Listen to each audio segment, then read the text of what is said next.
All right, everyone, welcome in to episode 11 of Two Countries, Two Americas, All Sports, the second episode of this podcast during the year of 2022. I'm your host, Nicholas Hill, live here from Chattanooga, Tennessee, of the United States. And joining me, as always, is my friend from Americana, Sao Paulo, Brazil, Gustavo Tomazeli. Gus, I know you were in Germany last week. How was the trip? Um, It and was good. all right, go ahead. Yeah. No, it was really good. It was really good. One of the things that was interesting that I went there, and I don't recall that having in America. Is there something like a casino inside of a stadium in America? Casino inside the stadium? Well, I guess in Vegas there might be one. Yeah, that's why I'm curious if I go to a Yeah. Legion stadium. But in Germany, I went to like it was like a fourth or fifth division team stadium that had a casino inside, and that was so crazy. I was like, that could be an opportunity with so much sports gambling being allowed. Like a Mhm. team in America having teams in America having casinos or even gambling inside their own stadium. Yeah, I mean, especially in states where I know New York, it just got legalized there last week, and there's some people up there who are extremely excited. Of course, in Tennessee, it's been legal for over a year. Of course, you don't have really casinos in Tennessee right now, so obviously there'd be more legislative work that would have to happen. I do think there is a possibility that you just see federal legislation at some point legalizing it all because there's really no. I mean, obviously the morality of it, is to each in their own. But in terms of from a legal standpoint, I don't really see any reason why people shouldn't be able And the to. thing is, imagine, on non-game days, Nissan Stadium or other sports venues that pretty much sit empty. You have some sort of activity because there were quite a considerable number of people in the stadium that I visit in Germany. Playing.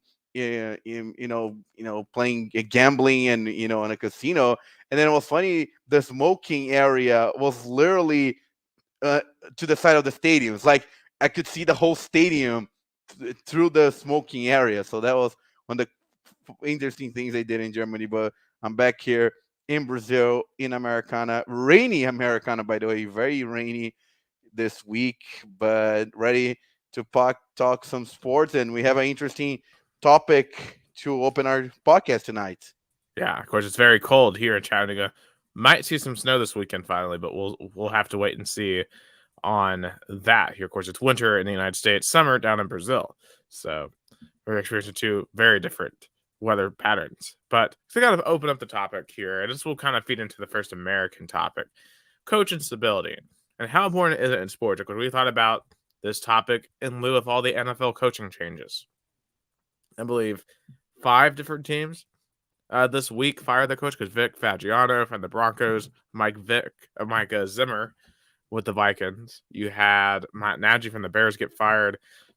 Joe Judge from the Giants get fired, and surprisingly to me, Brian Flores from the Dolphins get fired. And this is in addition already to the Jacksonville Jaguars opening and the Las And Vegas Raiders openings. so So there's still 7 openings. right, so nearly a quarter of the league is looking for a new coach right now, which is absolutely insane when you really think about it.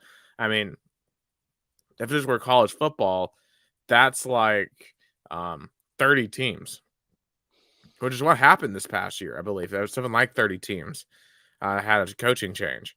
So really, in the modern era, coaches don't get the time that they used to. You're expected to win very quickly.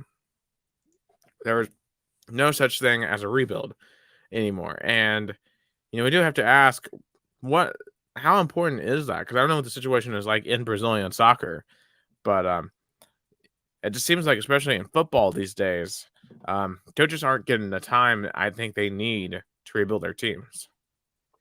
I still think they have more time than Brazilian soccer. I think the big factor here is the relegation factor because when you play, for example, the Brazilian league, you have people competing for the title, for the South American competition spots, but also to not be relegated. That creates huge urgency. So let's say Grêmio. Grêmio switched 5 coaches in one season and had, I believe, 3 coaches only during like the main season, which was the Brazilian National League. So that creates anxiety because when you're trying to not be relegated, you want to try to find a quick solution. But in Brazil, they're more praised in the media about, oh, you got to keep your coach, you got to keep the coach, you got to give time to work. But it's rare for teams to do that. I mean, the only main team right now who kept their coach for more than a year is Palmeiras, but only because he won 2 South American championships, 1 Brazilian Cup. So, he won 3 huge titles. So pretty much that's why he wanted to be kept. But the fans were screaming, derogatory chants and kind of was hoped to, kind of wanted him to be fired, even though he got all these titles. So here in Brazil, there's a lot of, anxiety to find a great coach. But in NFL, I believe that even kind of is even more because you have so much, the game has become more quick, has become, I believe, more urgent. You want to have success.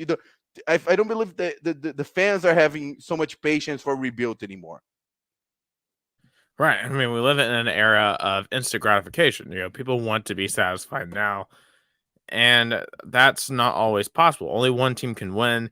So, like, if you want your coach to win in 3 years, there's only 3 teams at most are going to be able to win in those 3 years. A championship, and it just it really creates, I think, a lot of impossible expectations and situations. I think about the Dolphins.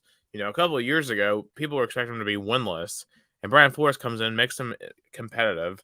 They almost make the playoffs the last 2 years, and that's not good enough. I mean, I understand they didn't make the playoffs. I understand they started 1-7 this year, but that's not enough for them.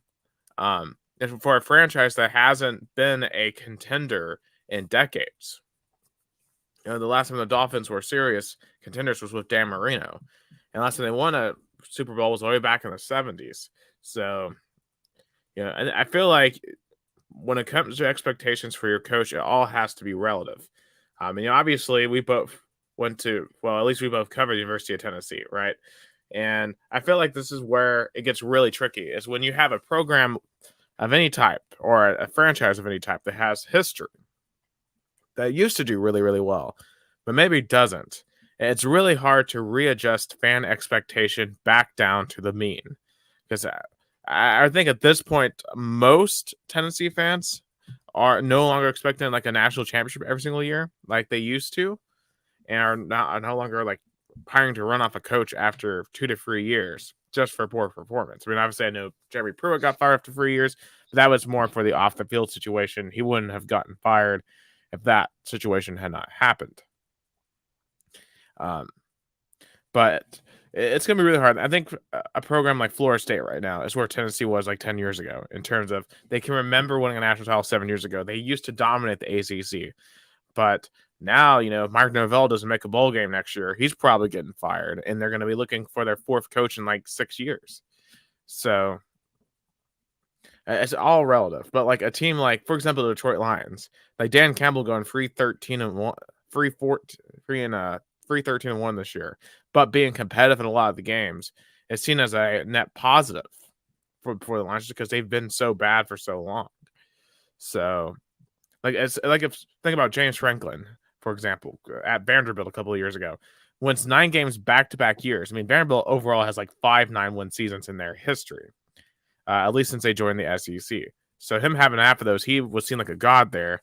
He could have stayed there forever if he wanted to, but obviously he went and took the job at Penn State. But if he went back-to-back 9 wins at Alabama, he'd get fired. So I think that's the number one thing when talking about coaching stability is what is it relative to the fan base's expectations versus what is the reality of what they can actually accomplish. Yeah, I believe that's true. I mean, it's all about expectations. It's all about like Flamengo here in Brazil. The fans are still holding to expectations of a stellar season, like what happened in 2019 when they won pretty much everything they could, like the South American Championship, Brazilian National Championship, the state championship. Went head to head to Liverpool and lost in overtime in the FIFA World Cup. The fans, they're still holding to the standard. So even a coach who, like, won the Brazilian national championship 2 year, 1 year and a half later, Rogério Ceni, he was hated by the fans. He was booted out, and they're still holding to Jorge Jesus, kind of this really image of, if he come back, he's gonna be the savior again, and I believe that's wrong. But then after he left, Flamengo ran into, I believe was, three coaches. Yeah, it's gonna be to the fourth coach after he left, because all about expectations, because it's the fans still holding to that expectation of, we have pretty much this almost the same players, or maybe the star players are still here that won the all the titles in 2019, so the teams still should perform to the level. But it's not true. Soccer is a very tough sport to keep, on the spot. You have transfer market, you have injuries, aging players. So expectations on coaches is all about, what the fans are still, they're projecting on what things that happened in the past. Like, for example, the New York Giants kind of have this syndrome because they won two Super Bowls in a matter of 4 years, and then the fans are still believe they can be that good. They're close to be good, but they're not. Yeah, I mean, I think obviously for Giants fans, obviously what they been going through the last couple of years, it has been pretty terrible. And I don't blame him for when Joe Judge gone, because his play calling was just awful. I mean, I don't know if you saw it, but with Jake Fromm at quarterback, they ran on 3rd and 9, a sneak. So they're on 5-yard line, which is just an unbelievable play call. But I guess the question I want to pose to you, just kind of thinking about here while you were talking, how much responsibility do fans bear for their own expectations? And obviously fans' expectations are their feelings, and human feelings are valid. So, you just gotta kind of live with the fact that we're all gonna have different feelings, different emotions on anything we are passionate about, including our sports teams. But should other fans be like, okay, you demanding that we fire the coach, even though we're doing it decently well, is going to set back the program further? I think about some of the discussion right now around Rick Barnes at Tennessee, because the team hasn't been playing as well over the past couple of weeks, but they're still ranked in the top 25, which historically Tennessee basketball has not been a top 25 program.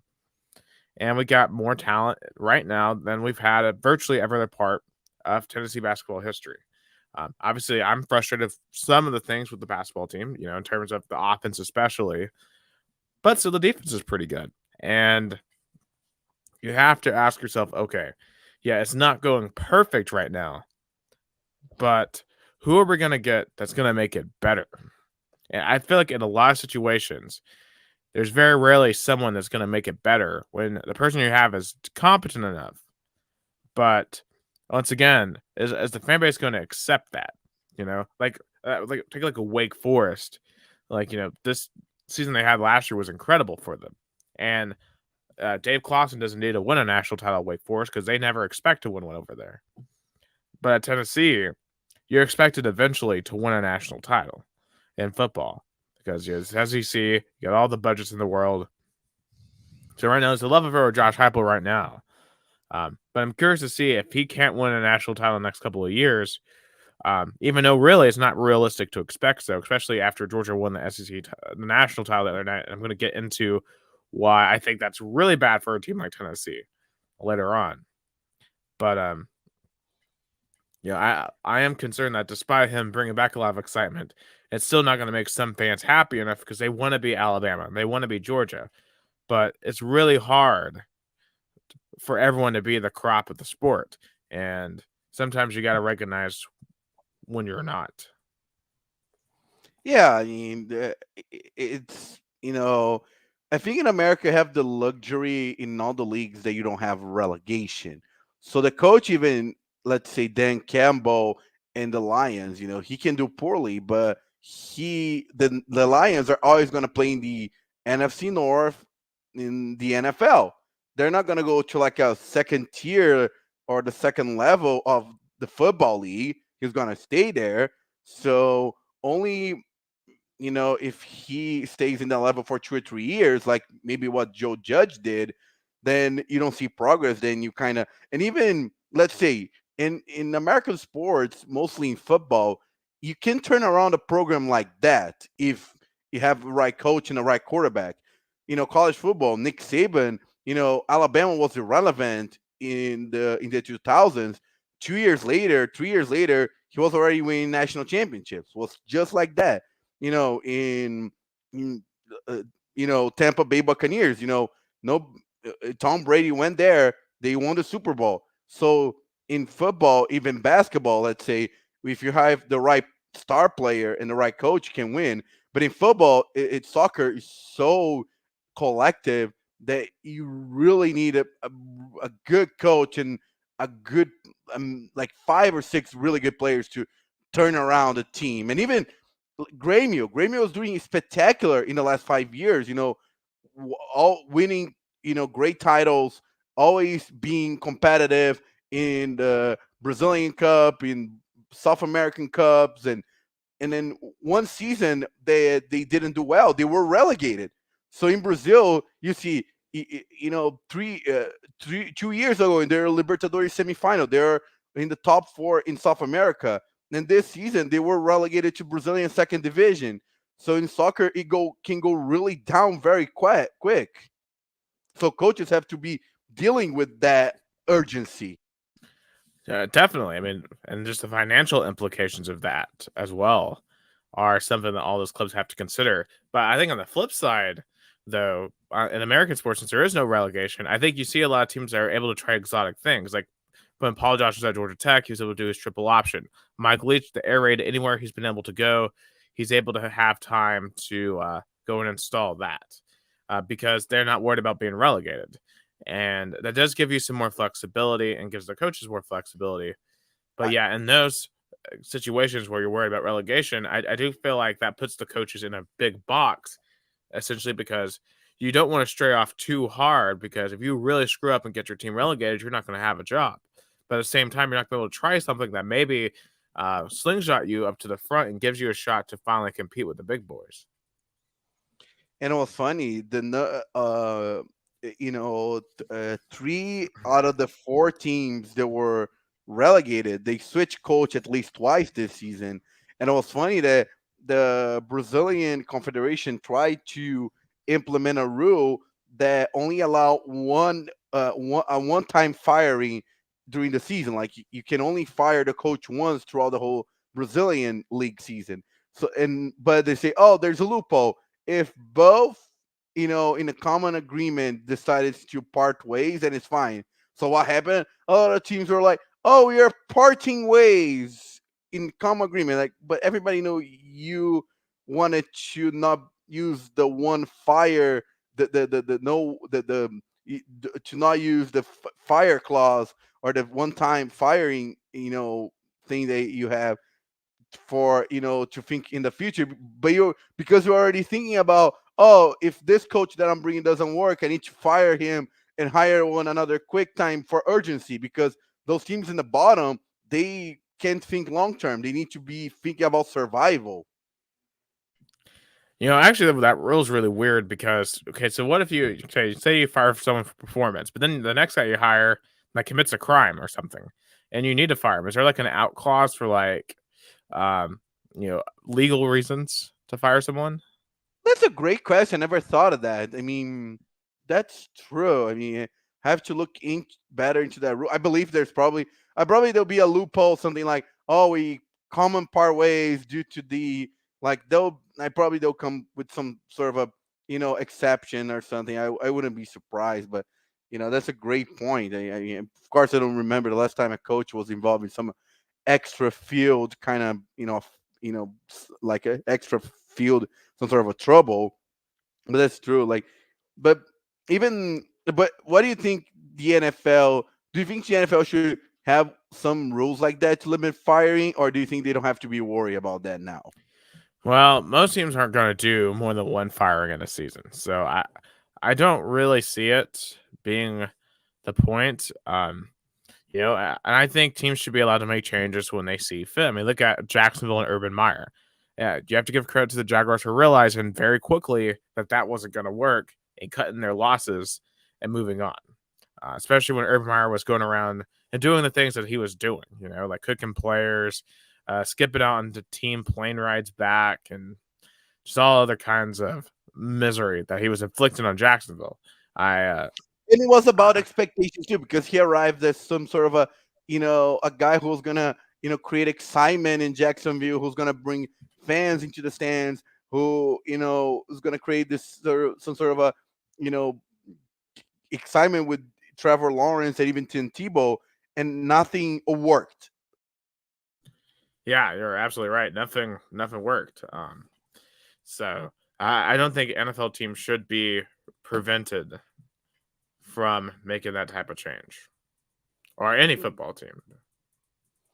Yeah, I think even in Brazil was some was trying to fix was trying to fix a problem in the wrong way. I don't believe there should be a rule implemented to prevent firing of coaches. I believe the main issue is that teams should honor contracts, and it should be punished if they don't, because a lot of teams right now, they still have to pay the buyouts of those contracts. And if I interview 10 or 15 top soccer coaches in Brazil, I bet 70% of them will say they're still in some sort of a legal battle, or trying to get the buyout money still, because they were fired, you know, fired with no cause, fired with no cause, like, they were just fired because of poor performance, but they still have, time remaining on their contract. So the teams, they don't necessarily honor that buyout money really quick. Oh, absolutely. And obviously all the contractual obligations are what makes this really complicated. But I mean, it's just really economics here why you can't put in a rule like that, because you don't want to restrict the ability of either the coach or the franchise from making the moves they feel like they need to make individually. Because I know in other businesses you have like non-disclose agreements, no compete clauses, stuff like that, which I think are all anti-free market and all anti workers. But I but just I guess kind of to begin to wrap this particular discussion up, I think it goes back to really two things. One, the fans have to know what the expectations really should be, because I know what you want them to be. Everyone wants to be a champion, but not everyone can be a champion. So you should set reasonable expectations for your team. And two, when it comes to the organization, you have to ask yourself, can we get someone better than the person we're getting rid of? That's what you have to ask yourself. I think in the case of the Miami Dolphins, especially, I don't think the answer is going to be yes. But I do think in the case of like the Giants, the answer should be yes. But we'll have to wait and see. And in terms of expectations, and this, in America is even more, being like champion or bust. Because in Brazil, a lot of coaches, even though they're not even close to be a champion, their fans were really happy. Like, look at Fortaleza. You know, they were very happy to be in fourth place, because when the season started, they were being all the analysts were like, oh, they're gonna fight for relegation. They're gonna be in the, let's say, the middle spot, and then they go, being the fourth best team in the season in Brazilian league, going to Libertadores. So the fans are really, couldn't be more happier with the Argentinian head coach Voivoda. But he didn't win the title, but the fans still feel like a winning season, a good season, because all the expectations and even more were met. But the problem is now all the fans are like, oh, you did good, now it's time to be better, time to maybe do a good Libertadores performance, keep in the top 5 in the Brazilian league, win maybe Northeast Cup, or because the expectations are going to be higher now. Right. And you can only do so much to quell that excitement. So I really think it ultimately is on the fan base themselves. But I do think if you're a coach or a player, you should be cognizant of what the expectations are, and just be ready to answer for it, and just try to avoid ways of really provoking your fans.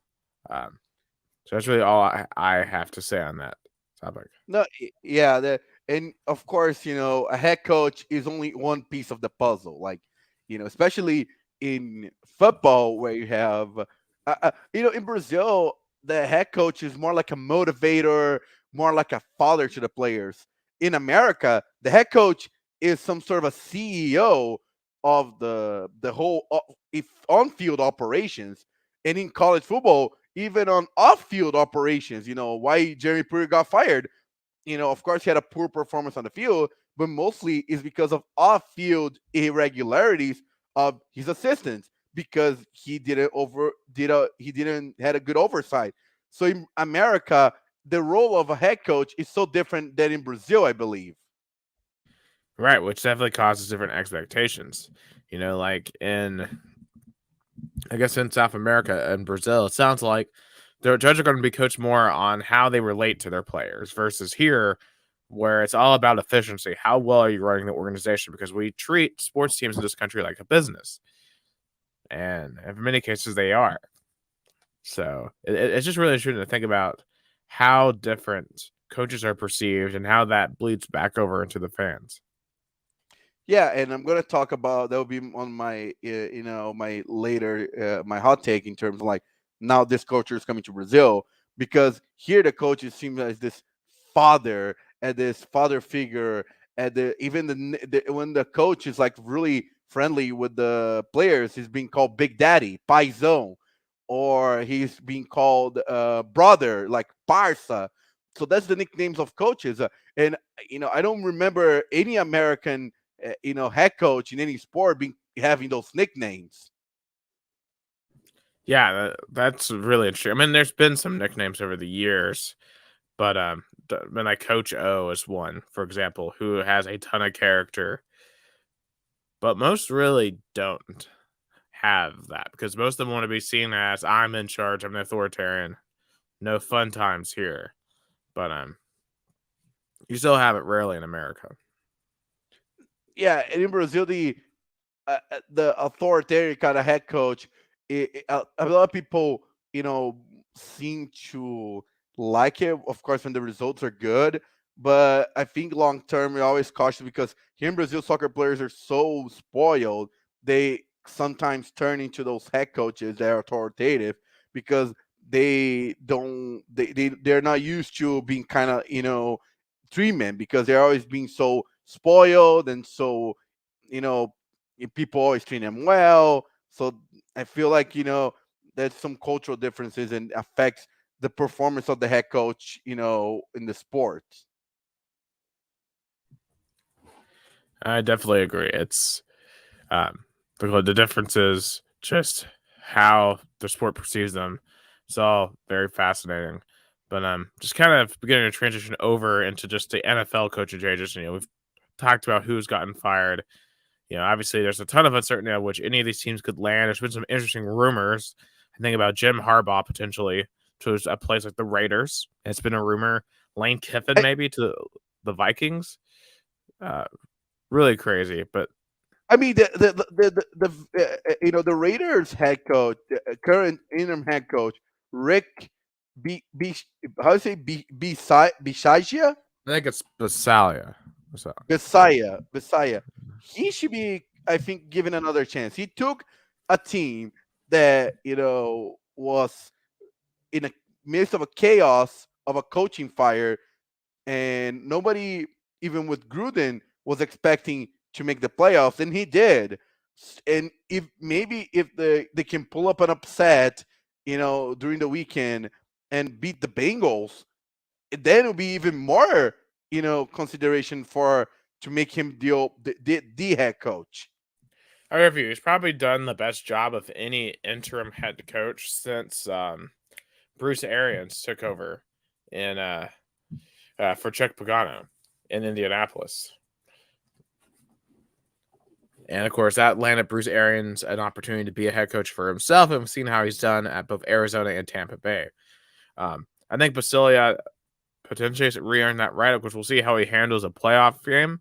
But the way he handled the end of the season game versus the Chargers was really, really masterful in terms of guaranteeing the Raiders would get into the playoffs. I don't really see either Harbaugh or Kiffin going up to the NFL. I think those two really prefer college. So I think they're going to stay there. I mean, literally, Jim Harbaugh finally beat Ohio State, finally made it to the college football playoff. I don't think he wants to leave right now. I mean, if he was considered last year, maybe, but now that he finally achieved what the fans were always expecting, maybe he wanna to I'll say this you though, I do think that Ohio State will come back and beat them pretty handily next year. That's just my hunch. uh, Because let me they bring let me back just CJ Stroud, the Jackson Smith Jajiba, who had like 450 yards in the Rose Bowl. Um, I would see why Harbaugh would jump because it probably, as we were talking about, when you finally overcome a hump, there's now another hump. So now for Michigan fans, it's like, okay, you won the Big Ten, you beat Ohio State. Can we beat Georgia or Alabama and win the national title? That's the next hump now. let me give a shout out first to a really, really one of the best broadcasters in the best one. I mean, the best today's best broadcaster in Americana, and one of the best in Sao Paulo State, Marcelo Hardman. He has a show called The Voice of the People. I always listen here, Americana. I'm so honored he's listening all the way in Fortaleza. Just have to make this big shout out because I really, he he's a Colin Cowherd of Americana politics in the radio. Man, that is awesome. Thank you so much for listening to us, sir, because obviously it sounds like he has a massive following down there in Americana. And, it's just good to know that you're interested in listening to us talk about American and Brazilian sports. Yeah, he worked in political marketing too. So Yeah. he's a I, he's a kind of character. But back to talking about the kind of the coaching change. I mean, even Lane Kiffin, I don't think he would have want to leave Ole Miss right now. He's doing he just went to a big one of the top big bowl game. yeah, but the question is, how much does go into a big bowl game matter at this point? I mean, that's the question. I mean, the playoffs, I feel like have so devalued the other bowls. We discussed this last week. Um, you know, uh, you got to Lane Kiffin has to ask himself: does he think he can take Ole Miss to the playoffs? To me, I think that's a no. With Alabama and Texas A&M in the same division, I just don't see how Ole Miss is ever going to be in a position to achieve more than they already have with Matt Corral. And Matt Corral, more than likely, might be the best player he's ever going to have at Ole Miss. So it wouldn't shock me from that standpoint. And plus, the Vikings, I think, would be great for him in terms of the offense, but still, you got to fix the defense, right? Like that's what kept the Vikings from being a playoff caliber team this year is they didn't have a defense. And part of that was due to injuries, but they just aren't as good as they were a couple of years ago. So I do think that Kiffin would consider it, but I don't think he would ultimately take it just because he didn't work out in NFL once before, and I think he'd rather stay in college. I mean, and he look what happened to Urban Meyer, and he'd be like, "Why would I want to leave? Why would I want to leave and go to the NFL?" Ariel Ferreira, another great broadcaster in Americana, listening to us. He's joking like, "I agree with everything he said." I was like, "Oh, thank you, Ariel Ferreira." Big. Well, funny. He was already working on radio in sports radio when I was in middle school. So Wow.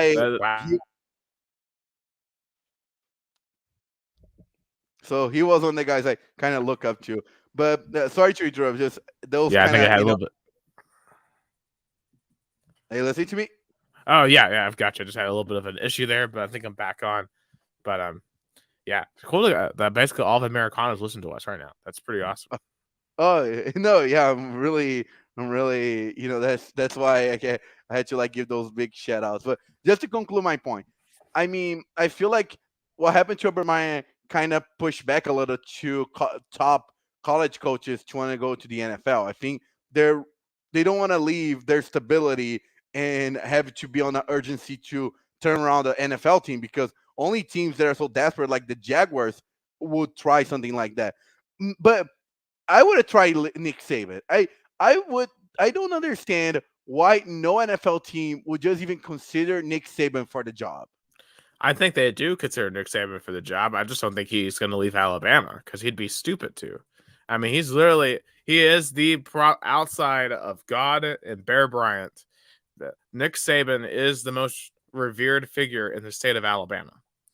He might be more revered than Bear Bryant at this point. Like he might only be second to God at this point.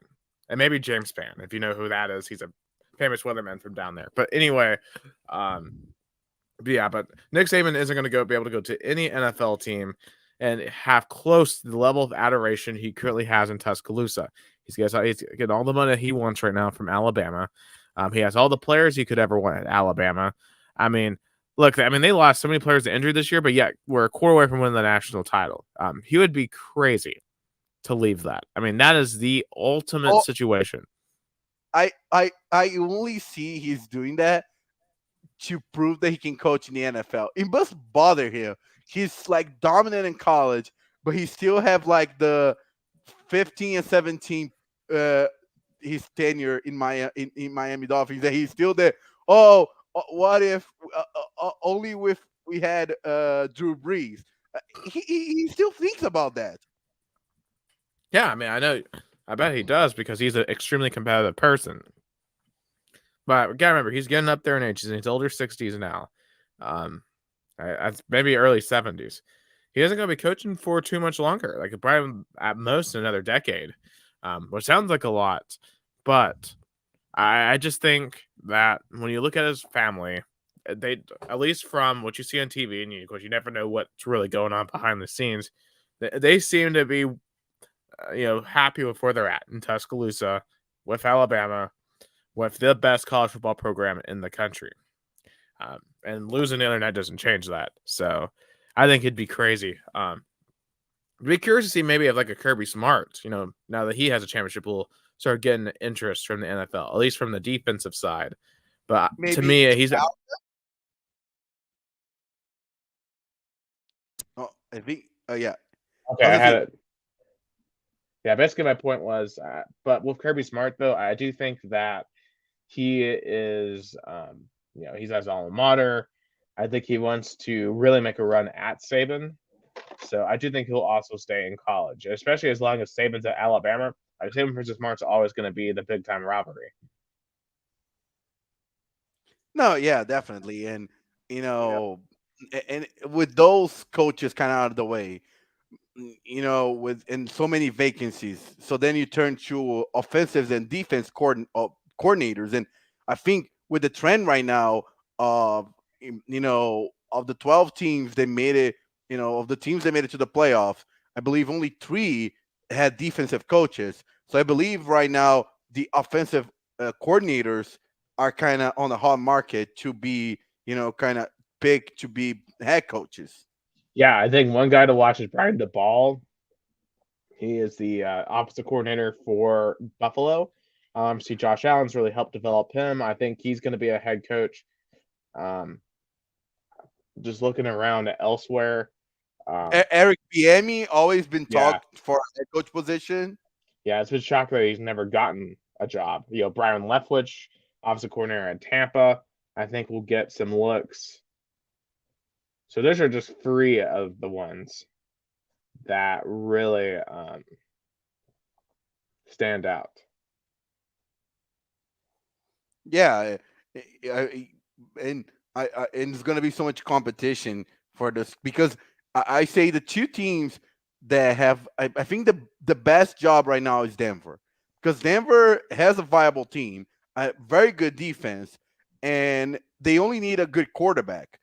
So if they maybe can land, let's say Aaron Rodgers, even Russell Wilson on the offseason, and get a good head coach, they can be running, into the conversation to the Super Bowl. Yeah, and also I think one team got to watch my Titans. I think our coordinators could be up, especially Shane Bowen on the defensive end. Like the defense for the Titans this year is one of the most improved in the entire league. Like he has done wonders with it. And you got to remember, Mike Vrabel already has 2 coaches under his coaching tree. Matt LaFleur, has the other bye, in the NFC, and Arthur Smith down in Atlanta, who I thought did a somewhat decent job this year. I know they were 7-10, but I don't think he had a lot to work with all the time. But they were competitive and fighting for a playoff spot late in the season. So I do think you could see more Mike Vrabel coaches come out. Uh, Also, Dan Quinn, he used to be the head coach in Atlanta, almost won the Super Bowl, should have won it. Was legendary DC of Legend of Boom, and also has really ramped back up the Dallas DC defense. The Dallas defense has taken a massive step forward. Um, I wouldn't be shocked if he got a second shot at being a head coach either, because he proved he was pretty good at least up until the 28-3, and it just fell off after that. But that that certainly is a list of pretty interesting candidates, I think, just off the top of my head, that should get consideration. Definitely, and I think though, and what I mean, of course, who is of course the Jaguars is the kind of less interesting or the hardest job to pick. But which other team do you think also is going to be? I think the Giants are kind of also. I don't know which one is worse, because the Giants are running head coach or head coach, and without even close to assemble any success. I know the Jaguars had only really good season the last 10 years and Yeah, went to the AFC Championship. yeah, I think by far the Jaguars are the worst, just because you're in Jacksonville, you're not going to get a lot of big time free agents, and you've got a rookie quarterback who might be a bust. You still might be able to fix him, but you've got to be able to fix him pretty quickly. So I think they got to go offense with this hire. Like someone like a Brian Leftwich could make sense there. The I, Giants are in New York City, and I think that still carries some weight, even if the teams haven't been very good from there. And I do think there's going to be an appetite for free agents to go to New York and be a part of the Giants because they want to live in New York. Like New York is the biggest city in the country. There's so much opportunity there um, that a really good coach should be able to fix the Giants within 2 years, in my opinion, and make them competitive. yeah, mean, and we're still out on Daniel Jones. Is he a bust or not? We talk about I think Trevor he's a Lawrence. bust. Like You I think think he's a they'll bust? Yeah, I think they gotta try to go for one of the big fish. If Russell Wilson's on the market, they gotta try for him.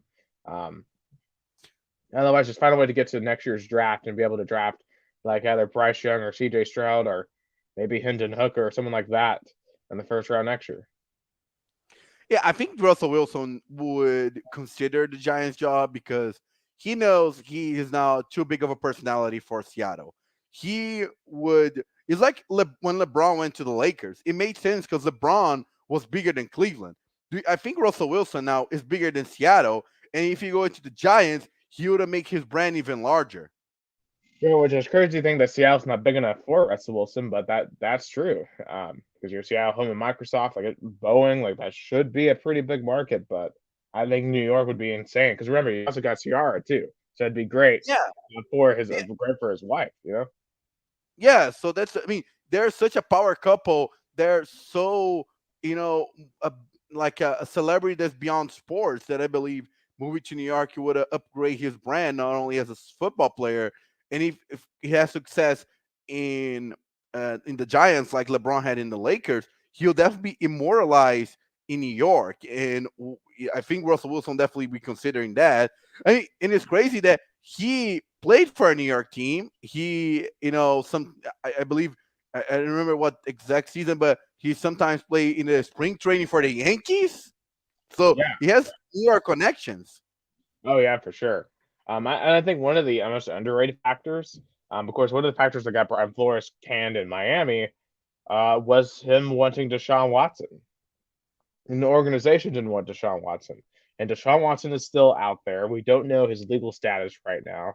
We don't know if he's going to be able to play football next year, but if he's able to play football, he's going to be one of the most coveted prospects because outside of Russell Wilson and maybe Aaron Rodgers, Deshaun Watson is another elite arm talent. Like in terms of being a pure football player, Deshaun Watson has the potential to be elite. Now, obviously, off the field decision making wasn't good, but assuming that could be fixed and that he hasn't done enough to get himself arrested, which is very possible. Um, Deshaun Watson would change any of these franchises. Like, I can imagine seeing him on the Dolphins, or seeing him on the Giants, or seeing him, in Denver. He would change all of those teams, and I'd be very curious to see in terms of the coaches they bring in. I think that might be a conversation that's had. Are you willing to go after a guy like Deshaun Watson to win? Because Brian Flores has clearly proven that, yeah, he wants to play for Deshaun Watson. Maybe that's one thing he's going to ask in his interviews with teams. Would you be willing to let me trade for Deshaun Watson? Yeah, and look all of those coaches that were fired. They did not have a good quarterback, and even in the Vikings, probably the next head coach is not gonna keep Kirk Cousins much longer. I mean, the Vikings are I mean, Kirk Cousins is really good though. Like, it wasn't Kirk Cousins' fault that they were 7-10. Like, it's a defense's fault. Like, Kirk Cousins, look at his stats. It was one of the best in the league, but you can't bail out a bad defense every single week. Yeah, that's a good point, but I believe still you need and to compete in a division that have Aaron Rodgers, you really need to step up your game. If Aaron Rodgers, leaves the Packers, which, if they lose the NFC Championship again, that will be the talk of the offseason. Then maybe you can have Kirk Cousins as your quarterback. But I don't think the Vikings are, ever going to be better than the Packers if Aaron Rodgers keeps playing to the level that he's playing right now with the Packers. And, and I just think that the next Vikings coach, I don't think he's going to keep Kirk Cousins for much longer, especially if the Packers continue to be, 13-3 kind of Yeah, so the level. question is, who do you go get? Because you have Dalvin Cook, you have Justin Jefferson, you got weapons. But who would you get right now that's better than Kirk Cousins? I mean, could you get Russell Wilson to show up in Minneapolis? Could you get Aaron Rodgers for Minneapolis? I doubt it. Deshaun Watson? Maybe Deshaun Watson, if they're willing to take him. Which that's what's going to be. What team is willing to take on Deshaun Watson? Because obviously, whoever takes him on, honestly, off the top of my head, maybe the Chargers, the Chiefs, the Packers all have teams right now that would not start Deshaun Watson if he were on their roster. I think there's a few other teams though that would keep their current starter over Deshaun Watson. And the list is very small in terms of quarterbacks. I think they're better than Watson when he's on, because I think Watson has top 5 potential. He's just got to find a way to stay out of trouble, and that's obviously always going to be key with all of Antonio Brown. They do something once, their chances of doing something again are certainly there. So we'll see what they can do in terms of Deshaun Watson, if he can get back on the field. Should he ever even get back on the field? That's a question and a debate for another time. But kind of segueing it. Oh, go ahead. Yeah, I was gonna say, like, it's gonna be interesting offseason for coaches, but let's talk some January playoff football. Yes, and I'll say this as a Titans fan, this weekend will be pretty easy. I'm gonna be chilling, gonna pop some popcorn because my Tennessee Titans are the number 1 seed in the AFC. We do not have to play. We give Derrick Henry, the king, another week to get that foot ready to go for whoever comes into the Music City next week, joining the Green Bay Packers as the 1 seeds who don't have to play. Everyone else does have to play. So matchups are basically as follows. Saturday, you have the number 5 seed Raiders at the 4 seed Bengals in the AFC, and you also have 6 seed Patriots at the 3 seed Bills. Those are your 2 games Saturday. On Sunday, you have 3 games. You have number 7 Eagles at 2 Bucks. You have 6 49ers at number 3 Cowboys. You have the number 7 Steelers at the number 2 Chiefs. And on Monday night, you have number 5 Cardinals at the number 4 Rams for the first ever Monday night football playoff game. My first question. Go ahead. Any upset alerts? For me, I'm going 49ers.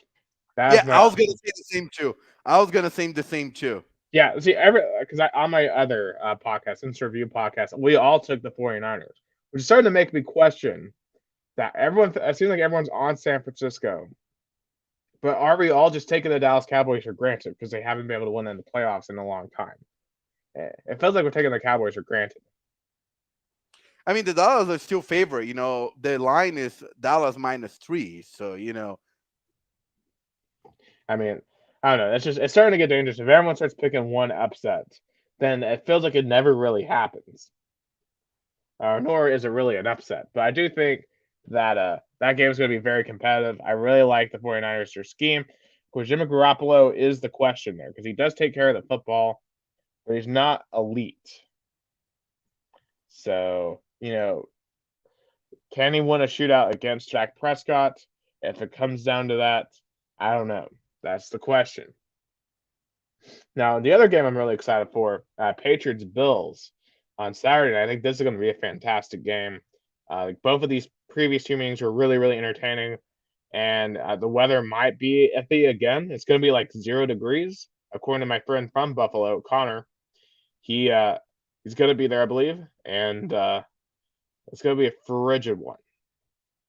I expect. I do think the Bills are going to find a way to win this, but Bill Belichick in the playoffs is always very, very dangerous. and he has nothing to lose. I mean, the pressure is all on the Bills playing at home. Josh Allen, needs to prove himself this season, and Bill Belichick playing, with a rookie quarterback, Mac Jones. So, making to the nobody expected the Patriots making to the playoffs, and they're 6-2 on the road. The they're only the better teams on the road. Is the Cardinals, Chiefs, the Buccaneers are the only better teams on the road than the Patriots. Oh yeah, for sure. I mean, obviously they went to Buffalo a couple weeks ago and won on a really windy night, and Mac Jones only threw the ball 3 times. Now I think they're not going to be able to pull that off again. They will actually have to run a more conventional offense, but it does show that Bill Belichick is malleable. He could do a lot of different things to put his team in the chance to win. And if the Bills aren't careful, they don't come out and you take care of business here, they could lose. I mean, really, against the Jets the other day, they were playing pretty sloppy up until the fourth quarter. So they can't have a performance like that again. And I think expect to win. Additionally, I do think there are probably two likely blowouts here. I think the Eagles Bucks and Steelers Chiefs are likely blowouts. I don't see the Eagles or the Steelers winning. Sorry to the whole state of Pennsylvania. But what do you think about those two games? I just don't see either one of those games being upsets. I think the Eagles, their main strength is the rushing attack, but the Bucks, their main strength is their rushing defense. It just doesn't work out well, I think, for Philadelphia.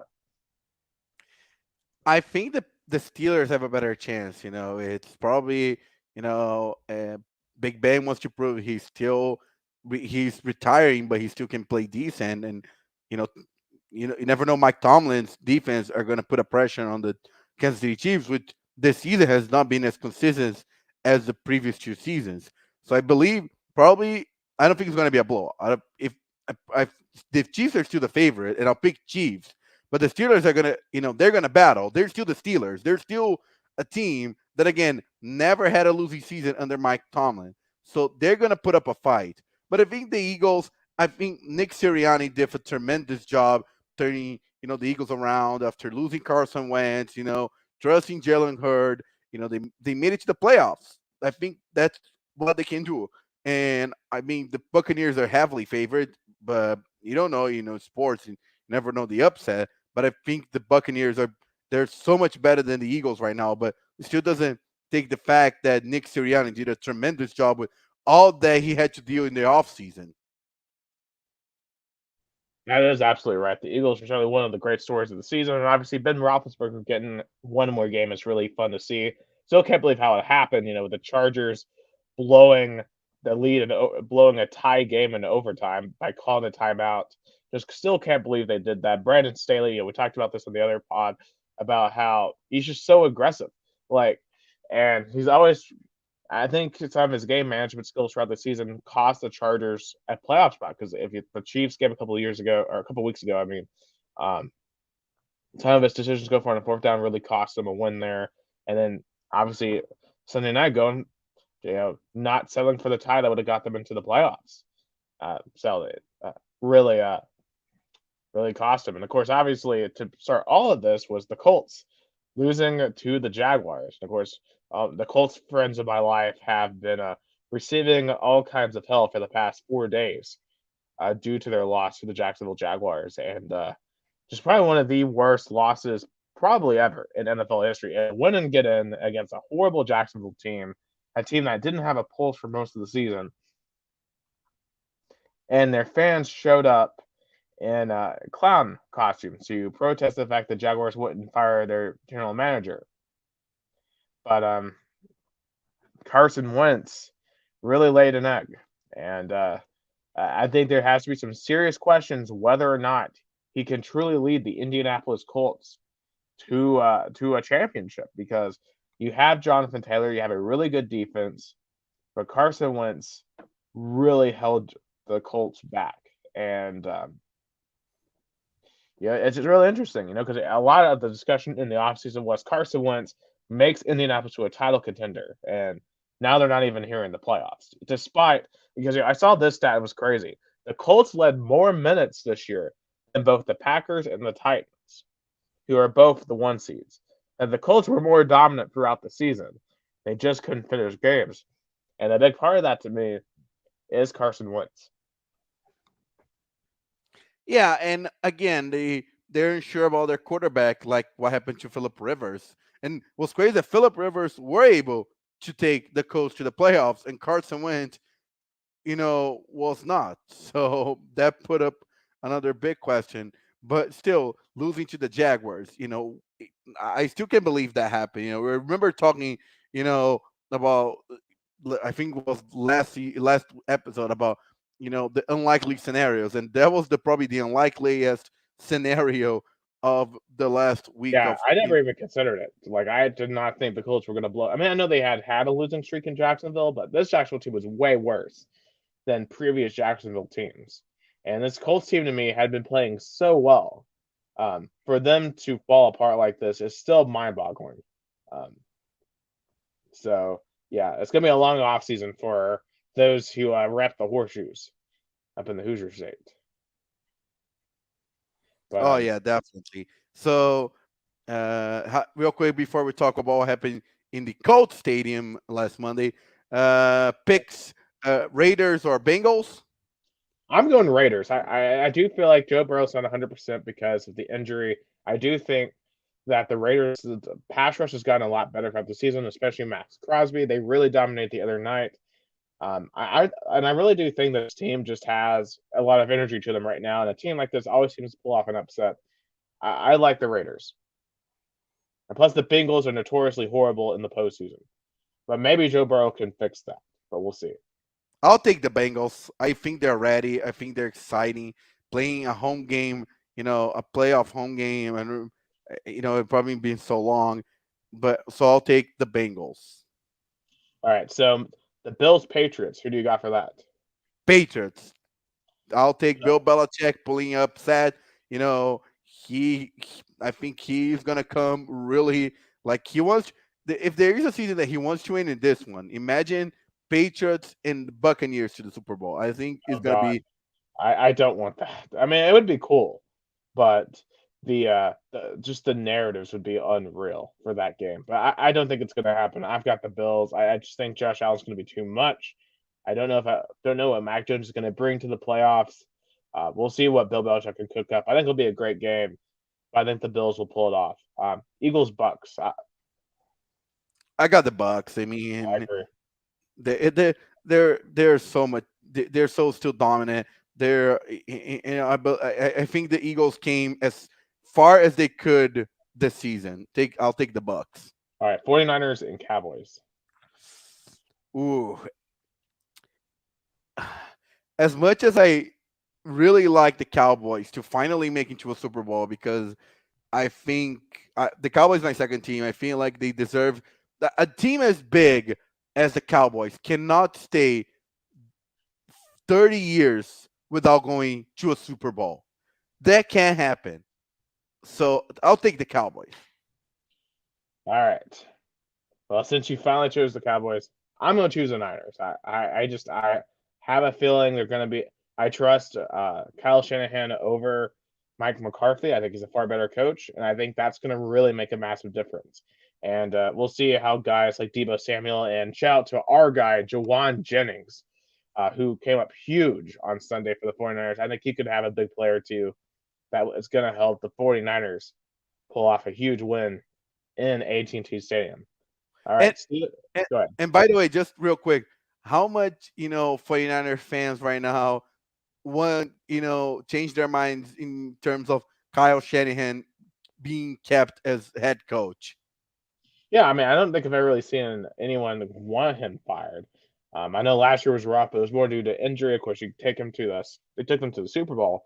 Um, I mean, the one real criticism you can have about Kyle Shanahan is in both of his Super Bowl appearances, as one as head coach for the Niners and one as OC for the Falcons, is the play calling got really conservative at the end when they had the lead, and that cost him in both games. So, has he learned from those mistakes in the future if they make it back to the Super Bowl? That is something we'll have to find out if he can get back there. I don't think it'll be this year, but I think otherwise he was really creative. He knows he's not working with the greatest quarterback in the world, so he's really able to do what he needs to do to get the Niners into really good positions. And finally, Sunday Night Football, Kansas City Chiefs, Steelers. I'll take the Chiefs. But it's not going to be a blowout. That's the only thing I don't think it's going to be a blowout. Yeah, That's the line's 12.5, and actually, I think I said, if I do lay something on this, I think I'm going to go Steelers plus 12.5. I could see them losing by like 27-16 or something like that. I think it won't be like tight, but I think the line will be in doubt. And one more game. It's called bet over, right? When you bet over, like to have like. No, I'm talking about betting on the underdog, like the plus 1.5 point underdog. Oh, I would put Kansas City -8. Okay, if that were the line, I would definitely choose the Chiefs if it were -8, but it is minus 12.5. Yeah. But so I would have bet. Yeah, you could do alternate. Yeah, I know alternate spreads are a thing. So if you wanted to bet that, but I don't think you'd net that much money on that line because normally that would be like minus like 1,000 or something, and you just wouldn't be able to make anything off of it. All right. Final game. Of course, we have that Monday night game this year. Rams Cardinals. Who are we choosing? There's gonna be the best playoff game. Kyler Murray versus Matt Stafford. So different quarterbacks. Barry and Sean McVay. I think it's gonna be a really, really. I think it's gonna be a high point playoff game, but I'll take the Rams.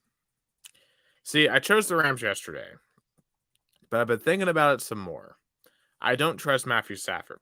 I mean, they had a 17-point lead the other day and they blew it. And throughout his entire career, he has not won big playoff games. He never won a playoff game with Detroit. Now, the Cardinals, I don't trust him as a second half team. Throughout the season, of course, they started off 7-0, but didn't finish the season particularly hot. But they're sitting here, right there, the 5 seed. They don't have DeAndre Hopkins. But I'm going to go with the Cardinals because I feel like the Rams are just way too inconsistent. And I could see Kyler Murray having some really big plays in this game and them finding a way to advance to the next round. So I'm going with both 5 seeds, the Raiders over the Bengals and the Cardinals over the Rams. So I believe it's going to be Raiders and yeah. So I think the final 4 I would have for the AFC would be Raiders, Titans, and Bills, Chiefs. On the NFC side would be 49ers and Packers, and Cardinals and Bucks. Yeah. For the record, on the NFC side, I think it would be like Bucks, Packers, probably again for the NFC title. And then on the AFC side, I would pick the Titans over the Raiders. And then the Bills Chiefs is a toss-up to me. I actually think I'd pick the Bills there. So yeah, so Bills, Titans, and what would it be? Bucks, Packers. If the Packers win in the NFC, Bills, Titans. As much as I want to pick the Titans, I actually probably would pick the Bills. I really do think that the Bills have been playing a lot better here at the end of the season. I think they're getting the pieces together. And if there's any weakness of the Titans, it is their pass defense, which is what the Buffalo can exploit. So right now, my Super Bowl pick, at least for at least from where we're at right now, would be Bills and Packers. Just before I give my Super Bowl pick, shout out to Jeanette Tomazeli, my mom, and Gustavo Antoniazzi, also a sports journalist here in Americana. I have a great restaurant, Dona Maria. I went there; it was delicious. But yeah, and I should give my pick overall. I got the Packers winning it all over the Bills. I mean, I'm not a fan because I still can't believe how wild correct I was last Super Bowl. I still can't get over the fact that I predicted who the two teams that went to the Super Bowl and the winner, and I picked in September.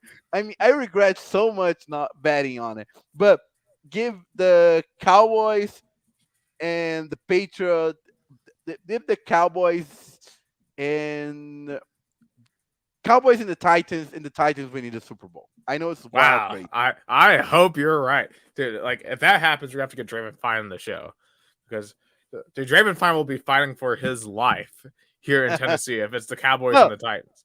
If that happened in the Super Bowl, we have to get Draymond Fine to our podcast episode.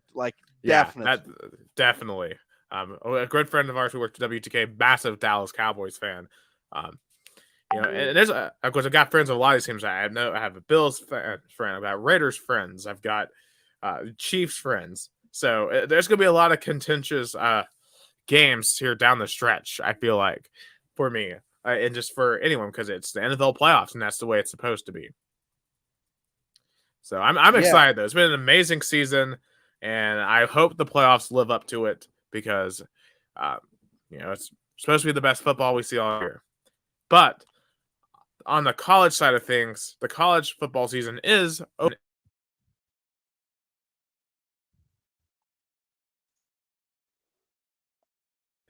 Okay, I don't know what's going on, but I'm back.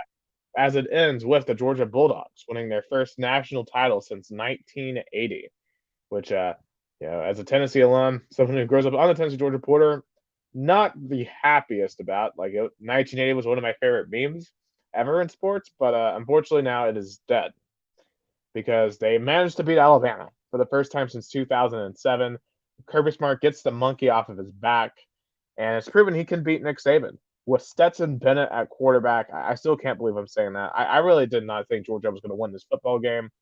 I thought it'd be a good game, a close game, and that's what we got for most of it. But shockingly, it was Bama who made the mistakes at the end, not Georgia. And shockingly, it was Stetson Bennett who made the big throws at the end, not Bryce Young, to win it. And you just have to give Georgia credit. They didn't play great for most of the game. Stetson Bennett did not play well at all for the first three quarters, but he really was able to deliver 4 great plays in the fourth quarter. That was just enough. And then the defense did the rest. The Georgia defense, and obviously they got helped by Jameson Williams going down for Alabama. They didn't have John Mechie either. And the rest of receivers, just by obviously having immense amounts of talent, you could tell they just weren't on the same page with Bryce Young. And that made things really hard for Bryce Young. A lot of people are blaming Bryce Young for this loss. I don't blame it on him. He was the only reason why Bama really had a shot there at the end. You can still tell how great of a quarterback he is. But it's just it was a tough deal for Bryce Young and Alabama. Of course, no one's really going to feel that sorry for them because they still have 6 national titles in the last 13 years. They won the SEC title this year. No one's going to really wipe a tear. But for Georgia, and I was kind of hinting at this earlier. This is a program-changing win because I don't think this is going to be their last national title under Kirby Smart. Especially if they can really consistently figure out their quarterback situation. And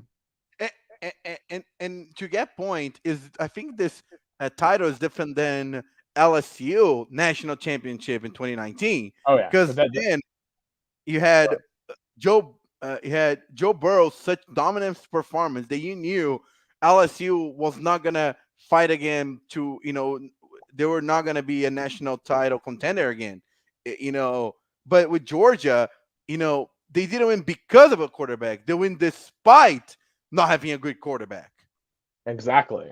And that's what's scary. And as a Tennessee guy, right?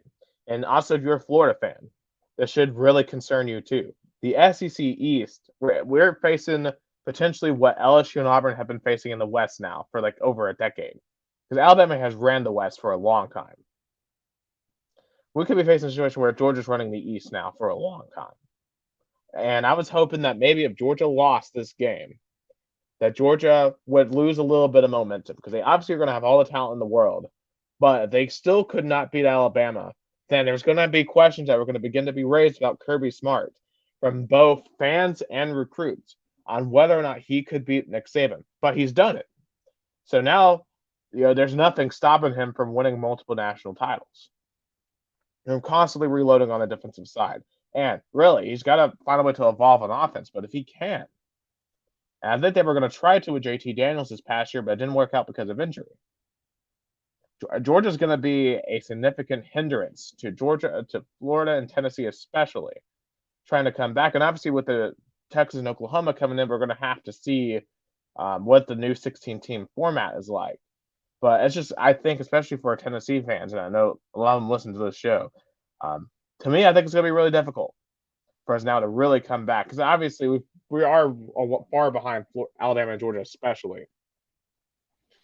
But this may Yeah, make it much harder because and what's obviously so these offenses improve significantly, but and what's defensively crazy we got a lot of depth we got to get. and what's crazy is that 5 years ago, like 5 or 6 years ago, Tennessee went to Athens and defeated Georgia under Kirby Smart. I don't think that will, but the chances of that happening this year is very minimum. But I think Georgia can, pretty much Very minimal. dominate the East right now. Well, I will say this: some of the way too early top 25 polls have had Tennessee in the top 15. Now they've had Georgia at like 4, so we're not going to be the favorites by any stretch of the imagination. But with Hendon Hooker and Cedric Tillman coming back, this offense should be should be producing fireworks. My only thing is the defense going to be any good? Because the defense wasn't good this year, and it really wasn't the fault of the defense. It just didn't have the manpower, especially when the offense is going as fast as it is. Because obviously, there's a blessing and a curse. Because the blessing is you can score a lot of points, and it's very fun and exciting to watch. The curse is your defense not a field a lot, and in the SEC, that really can hurt you. So I have serious doubts on if whether or not Tennessee can really compete with Georgia or Alabama anytime soon. So it'll be very interesting if if Tennessee or Florida could come back. Obviously, Billy Napier is going to have a lot ahead on his plate. We're trying to rebuild Florida, and Josh Heupel is going to continue trying to build up, Tennessee. So it's a long way to go, but I guess maybe it is a little bit doom and gloom on my part. But I do expect Georgia to win some more national titles, and so should Alabama. But anyway, I mean, Gus, take it away. I was gonna say just congratulations to Georgia Bulldogs. I was listening on the radio. I was rooting for them because the way they lost in 2017 was so crushing.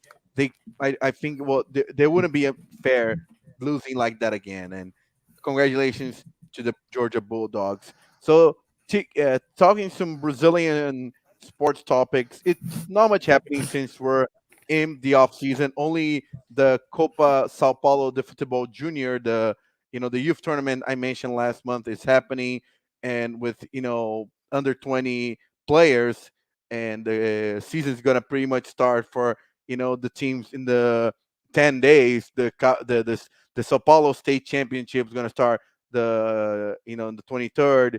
I think Rio starts on also the 25th, but of course the teams are gonna not play the full potential because they're still kind of the starting the season. But one news that was interesting is a 15-year-old Palmeiras player, Hendrick.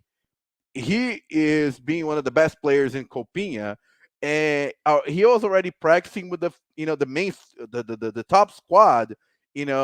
This week he got tested positive for COVID. I hope he recovers. But what I worry about is how much Palmeiras fans is rushing this player to be the next star. He's only a 15-year-old. I know he had great performance, in the tournament, but they were playing with teams that are not the top level in the academy or even in the Brazilian soccer. And I just feel like, you don't want to rush him into practicing with, the main squad and create all the expectation. Then he won't lift the excitement. And, you lost a pretty much, good player that under your academy because of all the pressure there's, on his shoulder. Because I know all this, the spotlight on the youth players right now because Copinha's only tournament there's on TV right now, and when you perform, the way he was doing of all the and being only a 15-year-old playing in the under 20 tournament, of course ended up having more expectations, but bump the brakes a Yeah. little.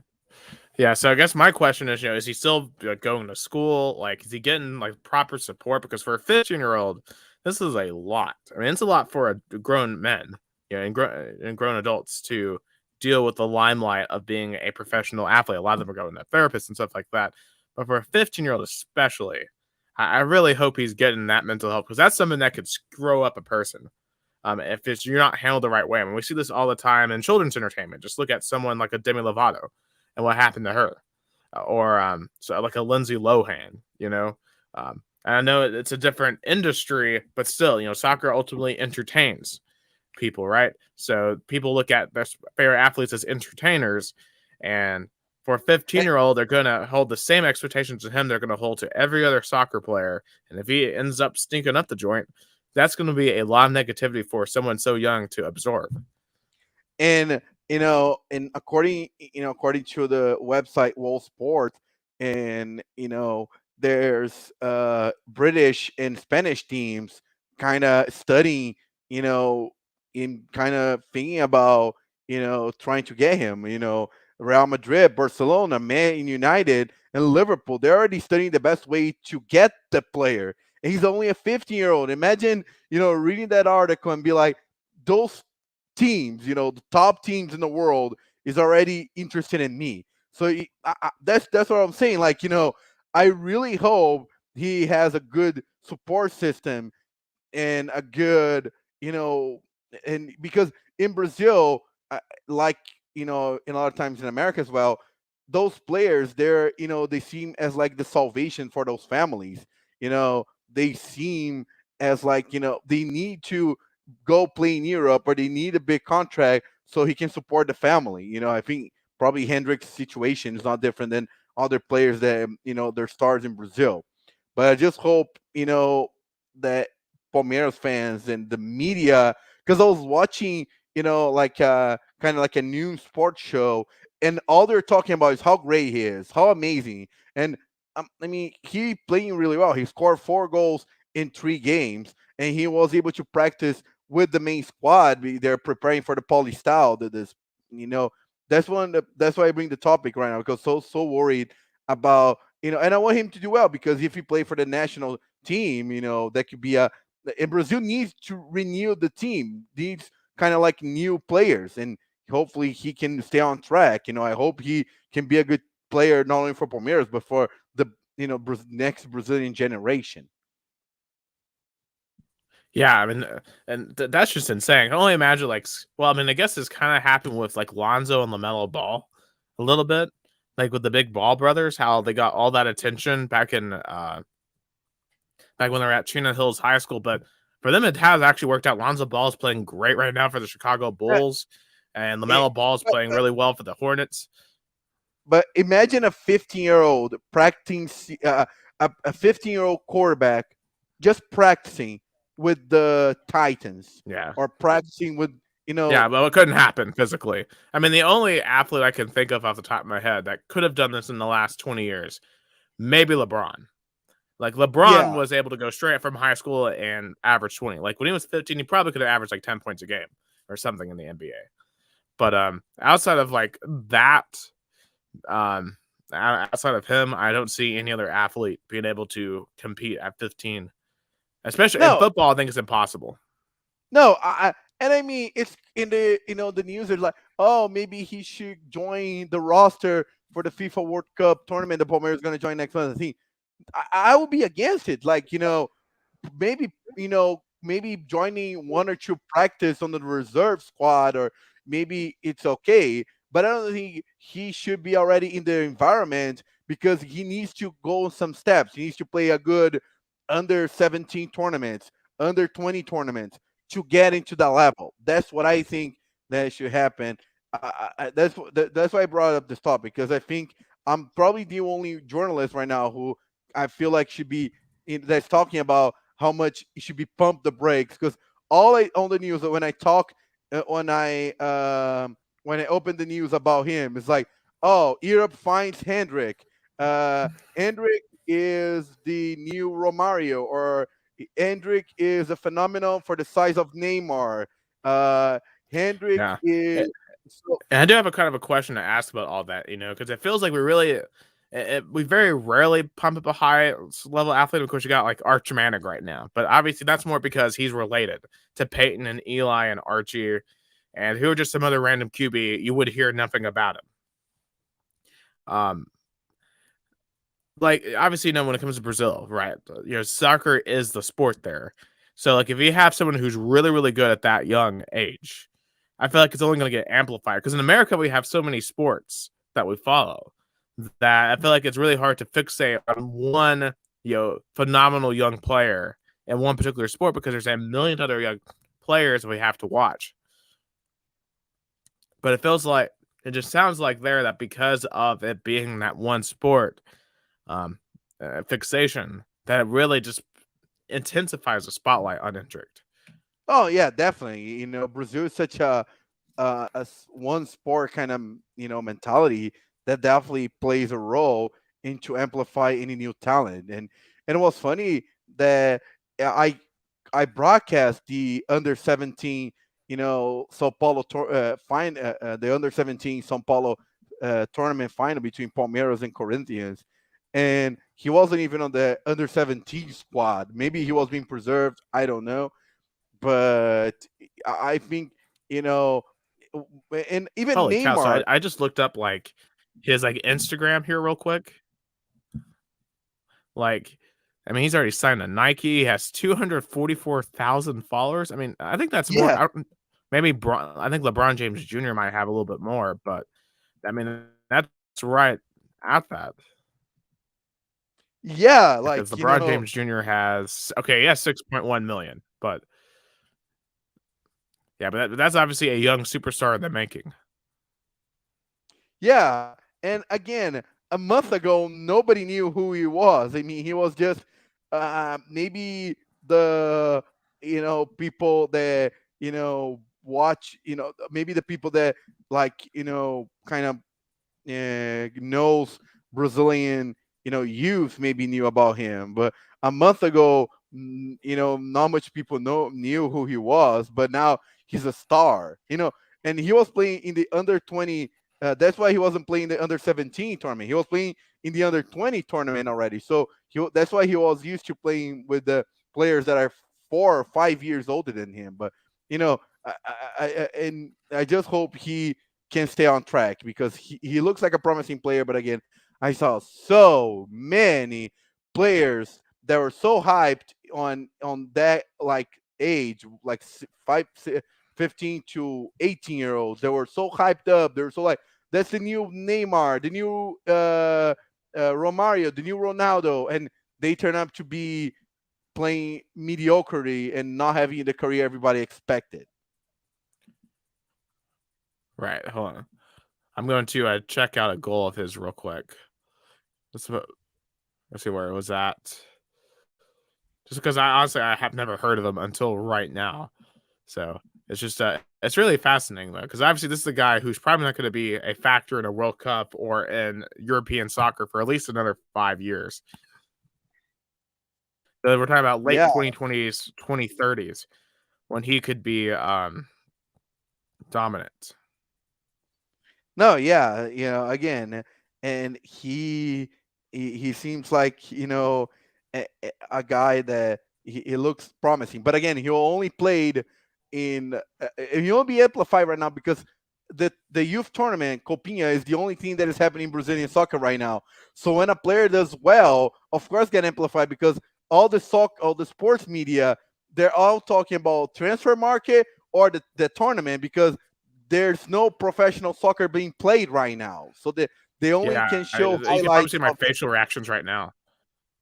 Yeah, you can see my facial reactions right now. I'm watching this guy. Holy cow! Like this guy Yeah, is just he is destroying them. Holy like here the shot right for two dudes past the goalie. He's broken like three different dudes' ankles in this highlight tape. Oh my gosh! How did he do that? He hit it behind him. I mean, yeah. So I'm watching a highlight reel of Endrick right now. Oh well, he got tackled, but still, dude, his yeah, footwork is phenomenal. yeah. He has a lot of agility, a lot of individuality that I think Brazil's kind of missing right now. So it's I Yeah, because hope that's he. what historically Brazil is known for. I mean, as Yeah, someone who that's what because he's I'm not a talking. soccer expert, because like Pele and players like that, I mean, they brought flair, the flavor, the samba. That's the Yeah, idea. the individuality, the kind of the like being unpredictable. Like look how he was, deciding on his own because he was unpredictable because he has a good he could improvise. So that's what I'm saying. Like Brazil, I hope he stays on track. But again, I remember very well a player named Lulinha back in 2007 who played really well in the same tournament, who was also being studied by European teams, and all the Corinthians fans were so hyped up. He not even came close to Europe after playing 2 seasons with the Corinthians first squad because he was a 17-year-old, but he wasn't proper developed. So that's what I'm saying. I remember examples of players who were hyped up, who were so much expectations, who really play well in the academy level, but just couldn't be that level in a professional. Yeah, well, I certainly hope he develops because he looks like he has special potential. Um, But I'm only like one in the media right now, and I'm gonna talk on my Brazilian radio show on Sunday. Who's gonna be pump the brake, because all the bloggers, all the soccer commentators are like hyping him up, compare him, like pump the brakes. Like I'm not saying he's a bad player. I'm just saying he give him time, let him develop, yeah, before and compare. And I'll say this too. I think also the fact that the Brazilian national football team. It's been 20 years since y'all have won the World Cup, and I think when you go that long without a drought, you start thinking, okay, what do we have to do to get back on top? And you see a young kid like that, and you think, oh, he may be our savior. He can save us. He can bring us back to the top. Um, so I don't know that could be a part of it as well because in the US we really don't have anything like that.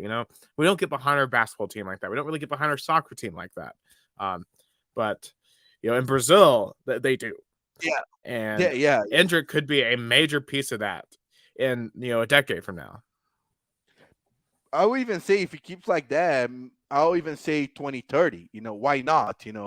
If Yeah, he's well developed, being a 23-year-old, going to the World Cup. That's what the age of that Neymar went to the World Cup for the first time. right. So try to think 2006. So do you think he would show up in 2026? Could he be on the team at 20?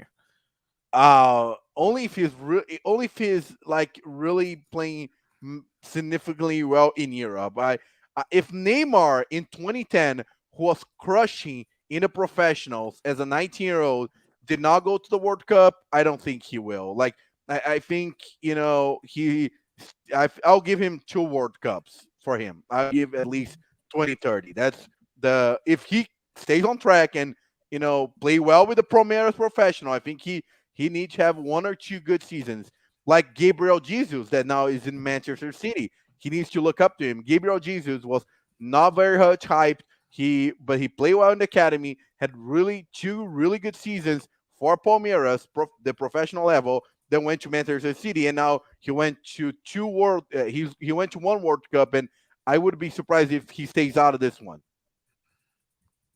So I think Yeah, I'm excited. I'm definitely going to be keeping tabs on that name though, because what I just saw was an awesome tape. So I hope I get to see him play at some point, in the yeah, future. it's just sad that he tests positive for COVID, so he is going to be isolated and he won't be able to play for the rest of the youth tournament and probably going to stay like he can't play. So imagine being so high, playing so well, and now with COVID you can't play. So you're Hmm. gonna be so much anxiety, Bill. So I just hope Yeah, that's wish just him the all the reality best. of our world. Yeah, that's true. So That's the And speaking of COVID, my last topic is uh, São Paulo. The governor of São Paulo announced that in conjunction with the Police Federation, the the limitation of crowds for only 70% capacity will be implemented on the start of the Paulistão, the São Paulo State Tournament, on January 23rd, because of the increased cases of COVID-19 with the Omicron variant and even the flu. So I think that's reasonable. I think right now it'd be stupid to go to no crowds at all, because I think everybody in Brazil, there is a really high vaccination point. I don't think there's so much increase of hospitalizations, ventilation, but I think some sort of precautions is should be well. Even though I'm watching the Corinthians game on the Copinha, and it is really, really crowded right now. It's really not a big crowd, but there's a really considered crowd in that game, even though it's a youth game. But I think it's fair consideration, even though the teams that some teams are going to be upset. The team that the closest to Americana they're going to play in this Sao Paulo State Tournament, Internacional de Limeira, they're gonna host Santos, the big team, in the first week, in the first round at home, expecting a full capacity stadium, because you host a big team, you on your on your on your stadium that normally don't get a big team like Santos, you expect at least 80% of a crowd. So there's probably gonna be disappointed of seeing the loss of revenue. Another team, Grêmio Novo Horizontino, is going to host Palmeiras, the current South American champions.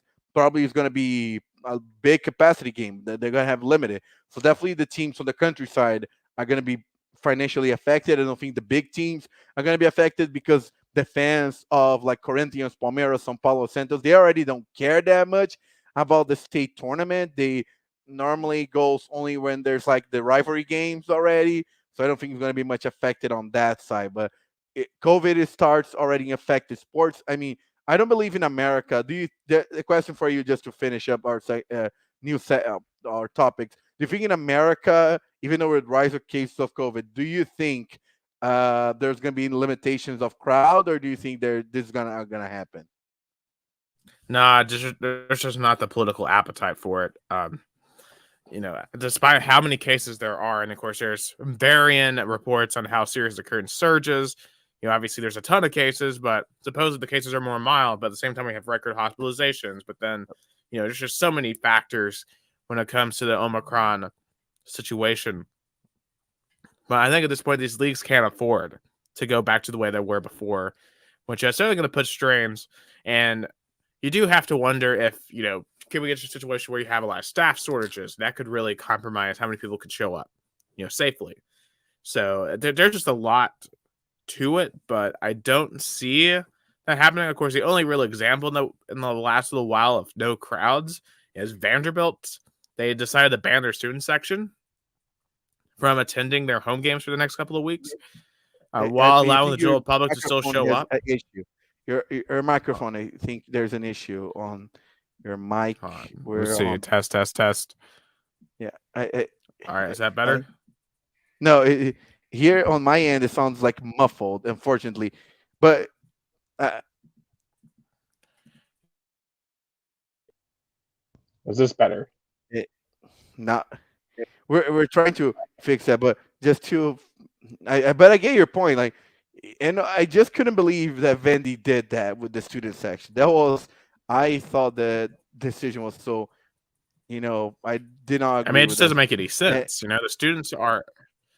I mean, the students like spend so much time with each other otherwise, and yet you're just bring all these people who aren't normally on campus to campus, who could bring the virus. Just doesn't make any sense. But you know, I just I don't really have any answer for it. No other team is going to do that. It really is a disgrace, a disservice to the Vanderbilt student athletes, to their players. Who Memorial Gym normally is a very tough place to play, but for Tennessee, for Kentucky, some of their biggest home games of the year, they didn't have a student section. It's a real shame. yeah. So let's dive into our hot topics. And mine is going to be: is Brazil ready for soccer teams having owners? Especially in the last month, two major Brazilian soccer teams approved what had been called SAF. It's called like it's a type of SA, like like a a business kind of like type that allows now soccer teams to be having ownership groups. So Cruzeiro have an ownership group led by the former player Ronaldo, and Botafogo has an ownership group led by John Sachs, which is the also the owner of, I believe, was Crystal Palace. So he Textor is kind of being like a superstar right now. He John Textor, actually John Textor. He also owns the Crystal Palace. So a lot of teams are, but even though the fans at first seem excited, they have to understand, especially with teams with big depths like Cruzeiro and Botafogo, they're going to be cuts. They're going to be hard decisions. And Cruzeiro already had to do one of those, letting go of one of their most iconic players of the century, the goalkeeper Fabio. But if Fabio would have stayed, then the new ownership group had to deal with the massive debt that the previous, administration of Cruzeiro, had with him, with all the salaries that he didn't got paid and all the severance and all the problems. So they, in order to preserve financial, stability and financial health for this season.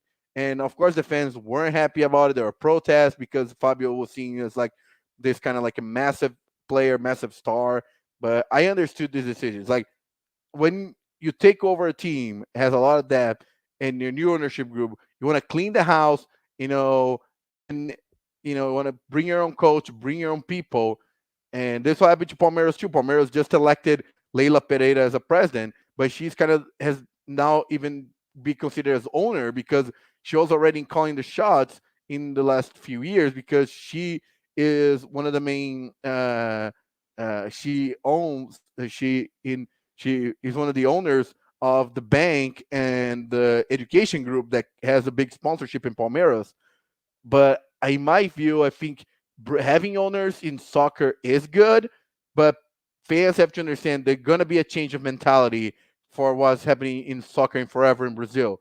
There's not going to be any more spending like crazy and don't care about tomorrow, like because that leads to bankruptcy in real life. If any company spends a really big amount of money and cannot bring revenue compared to that, then they're gonna go bankrupt. And of course you don't want a team that you so beloved happening. I don't think in America happened, but in Italy it's been happening constantly. Catania is the last example, but Parma, Fiorentina, Napoli are other teams that had to go bankrupt and start for the bottom, really the big, like the last division. So there's ownership group that took over Cruzeiro and Botafogo, and I think there's going to be more in the years to come. They're going to have to clean up house and make hard decisions for the long term success of the team. Yeah, it's really gonna be fascinating to see how that plays out. So we got a short hot take. Maybe it's really not that much of a hot take, but it's time for the world to recognize the newest NBA superstar in Memphis, Tennessee, Ja Morant. He has been absolutely phenomenal recently. Of course, he went viral the other night with a block on Avery Bradley. He almost went over the rim. His arm literally hit the backboard. He jumped up so high. but he's been dominant recently. The Memphis Grizzlies right now are on a 10-game winning streak. They're 29-14, fourth in the Western Conference. Last night, they beat the number one team in the West, the Golden State Warriors, 116-108. And in that game, John Morant had 29 points, 8 assists, and 5 rebounds. He has been dominant recently. He is really starting to come into his own. He's better than Zion Williamson, who was taken right before him. He's the best player from that draft. And I think he's going to become a superstar. He has the athleticism. He has the leadership capabilities. He's really good at distributing the ball, but he can take over when he needs to, and he's really good at defense as well. So, yeah, he's got everything you want in a point guard, and Memphis has done a really good job of building around him.